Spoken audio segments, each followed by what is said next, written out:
हाय.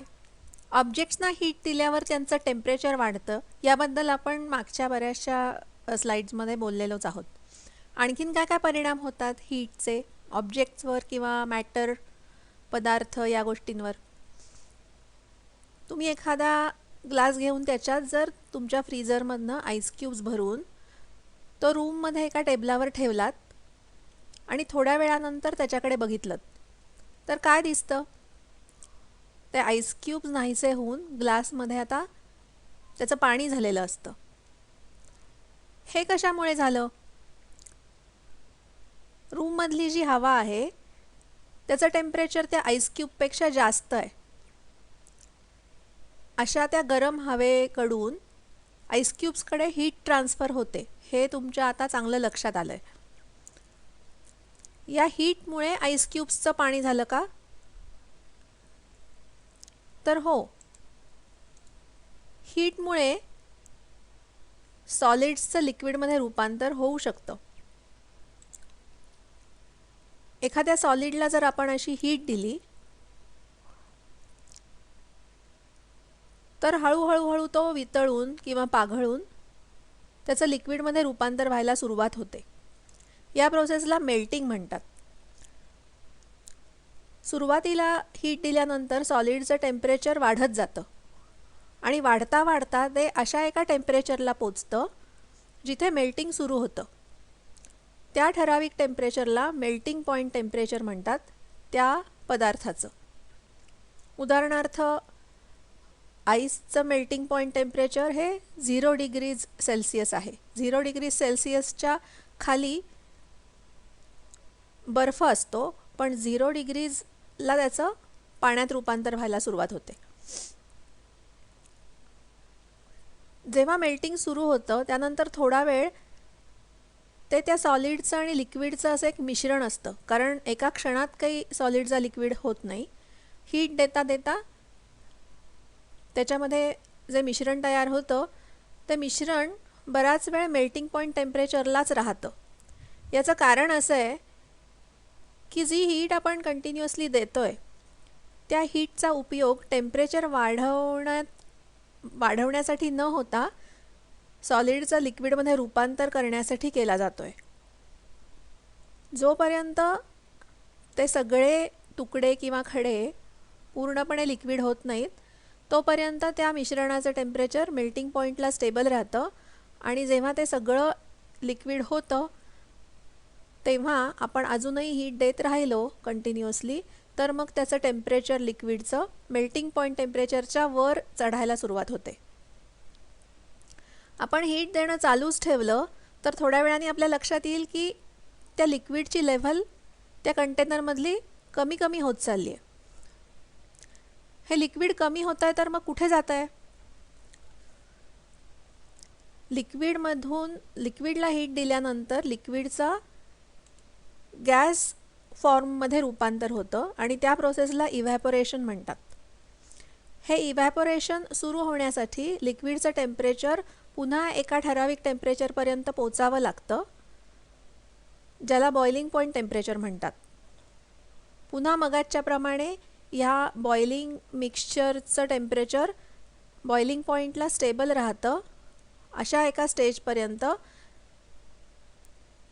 जोपर्यंत ते सगळं लिक्विड नाहीसं होऊन त्याचा गॅस तयार होत नाही. आपण आत्ता असा 2 क्षण समजूया की हे एक कव्हर्ड कंटेनर आहे किंवा त्याला एक लीड आहे.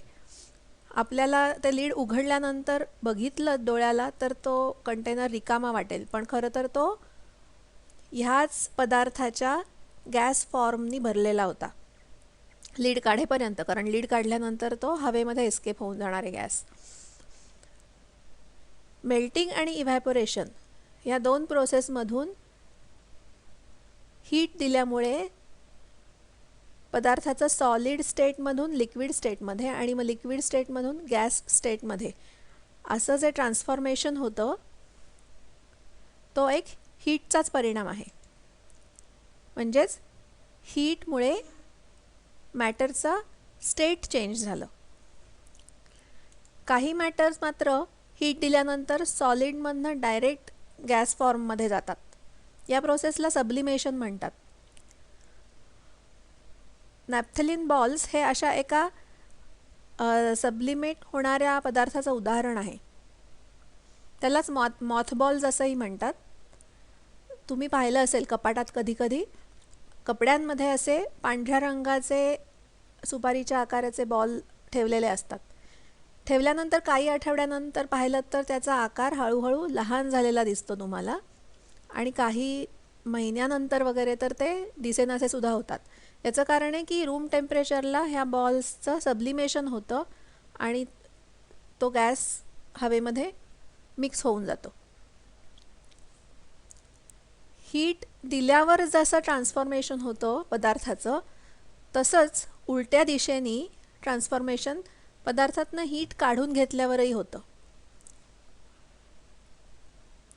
एखादा हॉट गॅस तुम्ही जर कूल करायला सुरुवात केलीत, तो हॉट आहे आणि सगळा गॅस आहे, त्याचं टेम्परेचर बॉइलिंग पॉईंटच्या वर असणार आहे.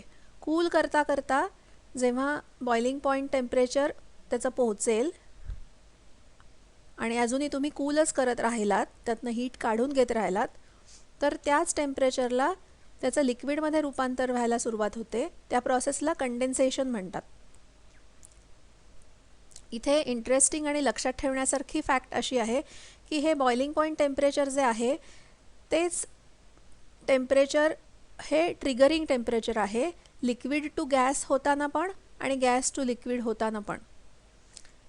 एकामध्ये तुम्ही हीट देताय, दुसऱ्या प्रोसेसमध्ये तुम्ही हीट काढून घेताय किंवा कूल करताय तो पदार्थ.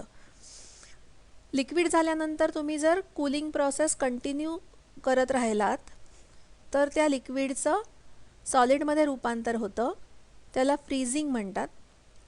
आणि पुन्हा फ्रीजिंग पॉईंट टेम्परेचर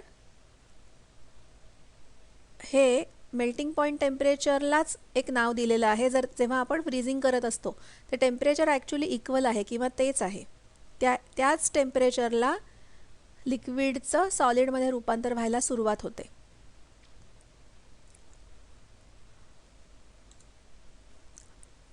आणखीन एक आढळणारा परिणाम हीटचा म्हणजे हीटमुळे सॉलिड किंवा लिक्विड किंवा गॅसेसमध्ये एक्सपॅन्ड करण्याची शक्ती आहे. एक्सपॅन्शन म्हणजे त्याचा व्हॉल्यूम वाढणे किंवा ते आकाराने मोठे होणे. याचं एक नेहमी आढळणारं उदाहरण म्हणजे मर्क्युरी असलेला थर्मोमीटर. थर्मोमीटर टेम्परेचर मोजण्यासाठी आपण वापरतो. म्हणजेच त्या वस्तूचा हॉटनेस जेव्हा तो आपण थर्मोमीटर त्या वस्तूला टेकवतो तेव्हा ह्या लिक्विड फॉर्ममधल्या मर्क्युरी हा रूम टेम्परेचरला लिक्विड फॉर्ममध्ये असतो, त्याला हीट मिळते त्या वस्तूची, ज्याचा आपण टेम्परेचर मोजतोय. त्या वस्तूची हीट या मर्क्युरीला मिळाली की तो एक्सपॅन्ड होतो आणि एक्सपॅन्ड झाल्यामुळे आणि ह्या नॅरो कॉलममध्ये तो मर्क्युरी असल्यामुळे एक्सपॅन्ड होतो म्हणजे त्याचं मॅक्झिमम एक्सपॅन्शन आपल्याला लेंथ या स्वरूपात इथे दिसतं.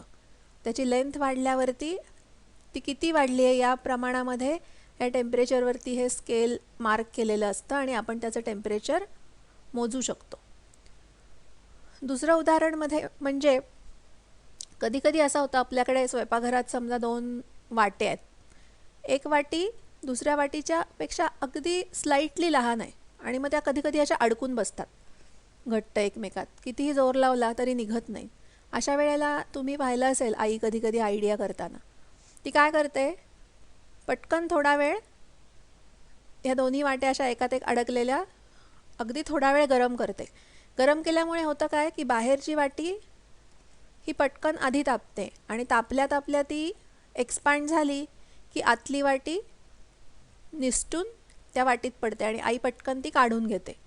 पटकन काढून घ्यायचं कारण ही बाहेरची वाटी गरम असतानाच ती काढायला पाहिजे. पुन्हा तुम्ही जर थांबलात ही वाटी गार होईपर्यंत तर गार झाल्यावरती ती वाटी पुन्हा तिच्या ओरिजिनल आकारात येईल आणि पुन्हा त्या दोन्ही वाट्या घट्ट बसतील. त्यामुळे ही वाटी गरम असताना ती एक्सपॅन्डेड फॉर्ममध्ये असतानाच सैल झाल्यामुळे ही छोटी वाटी पटकन काढता येते. अशी अनेक उदाहरणं तुम्हाला बघायला मिळतील ज्याच्यामध्ये तुम्हाला सॉलिड, लिक्विड आणि गॅस फॉर्ममधल्या मॅटरचं हीटमुळे होणारे एक्सपॅन्शन अनुभवायला मिळेल.